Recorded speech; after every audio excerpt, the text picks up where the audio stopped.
امام بزار نے اپنی مسند کے اندر، امام بخاری نے تاریخ کبیر کے اندر عمار بن یاسر رضی اللہ تعالیٰ عنہما سے روایت نقل کی۔ آپ فرماتے ہیں کہ قال رسول اللہ صلی اللہ علیہ وسلم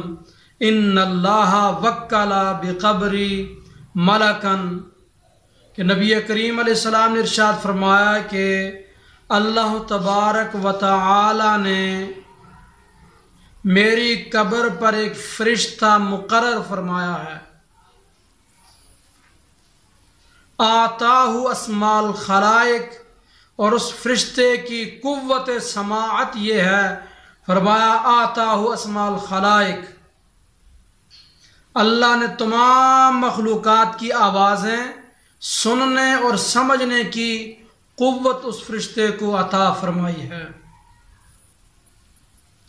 تو وہ کرتا کیا ہے؟ فرمایا فلا یصلی علی احد الی یوم القیامہ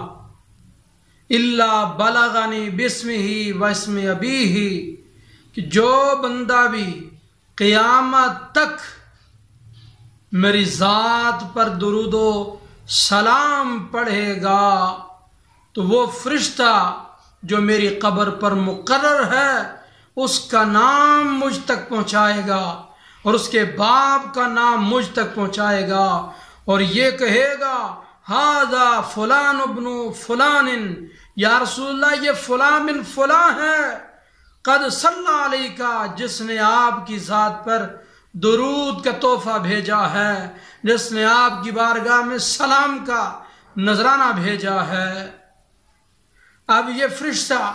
جس کی ڈیوٹی اللہ تبارک و تعالی نے حضور کی بارگاہ میں لگائی ہے، اس کی قوت سماعت کا یہ عالم ہے کہ پوری مخلوق وہ دنیا کے جس کونے میں بھی ہو ان کی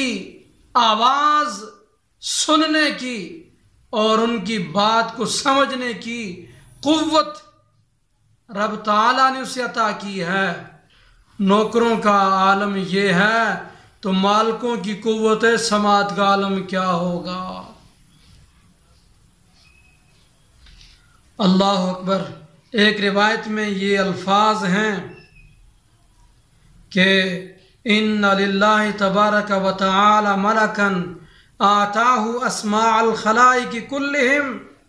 فہو قائم علی قبری اذا مت الى یوم القیامہ فلیس احد من امتی صلی علی صلاۃ الا سماہ باسمہ واسم ابیہ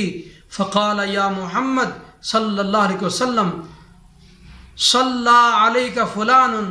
فیصلی الرب تبارک و تعالی علی ذلک الرجل بکل واحد عشرا،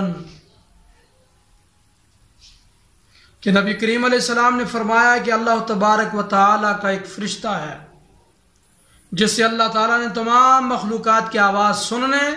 اور سمجھنے کی قوت عطا فرمائی۔ تو وہ فرشتہ میرے وصال کے بعد میری قبر پر قیامت تک کھڑا رہے گا۔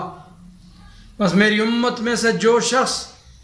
مجھ پر درود بھیجے گا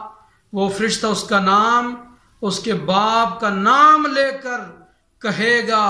یا رسول اللہ صلی اللہ علیہ وسلم فلاں شخص نے آپ کی خدمت میں درود اور سلام کا تحفہ اور نذرانہ بھیجا ہے۔ تو حضور نے فرمایا اللہ تعالیٰ اس شخص پر ہر ایک درود کے بدلے 10 رحمتیں عطا فرمائے گا۔